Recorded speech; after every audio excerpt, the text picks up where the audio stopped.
This is Steve McCann from PhillyGayCalendar.com. So tell us about this movie. About multi-generational friends who are brought together by a tragedy and just sort of how we deal with that in our lives. And you were the writer. What kind of inspired you for this movie? Most of the films that I write that happen to other friends and stories that we really haven't seen told, so try and bring something a little bit original, a little bit fresh to the screen so we can experience something different. You talk about this isn't the typical, 20-year-old twinks falling in love movie. Not there's anything wrong with that, because they're fun. I enjoy watching those movies, but the big thing is I want to know when I watch movies what happens to guys my age when you're 35 plus. Let's leave it at that. When you're 30, I'm 38. When you are 35 and 45 and 55, what happens to you?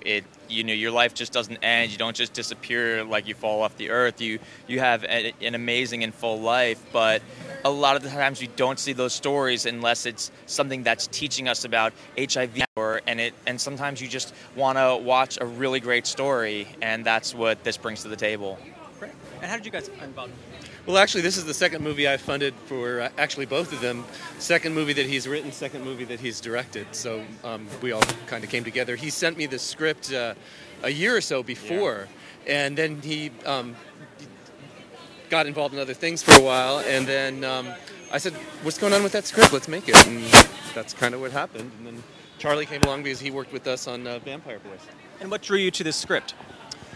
I echo what Ronnie had said about the maturing of the gays that we've seen for many years in movies. The 21-year-olds, which were 21 when those movies came out, are now 35 plus. So Plus. Well, not too plussy. But also, I really enjoyed. Ronnie's got a really nice way of making the characters believable and non-stereotypical. We worked pretty hard at casting outside the box as much as we could. And I also have experienced a close friend of mine committing suicide. So that's what really, that more than anything, when I read that in the script, I thought, oh, I got to work on this. So that's, so really it was the script that sold me. And now you have some other more fun movies coming up, too. What other things do you have in the future? Charlie and I are definitely make a movie called Gym Bunnies, which is it's sort of a sexy comedy. It's a bit raunchier for sure. Definitely not the norm what I make, but there's one gay storyline, one lesbian storyline, and one straight storyline. It's all about things that happen when you're working at a gym. So lots of sexy bodies but yeah, definitely high on the raunch and camp factor.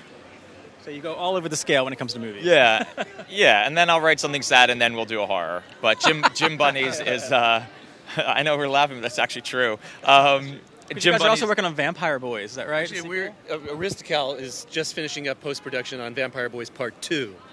And then we've also got about a dozen other movies that we'll be releasing through the Aristocal line that we did not produce, but that we're releasing. So we've got a little bit of everything going on. You do it all. Exactly. Great. Well, thank you very much, and we'll see you at the after party. Thank you.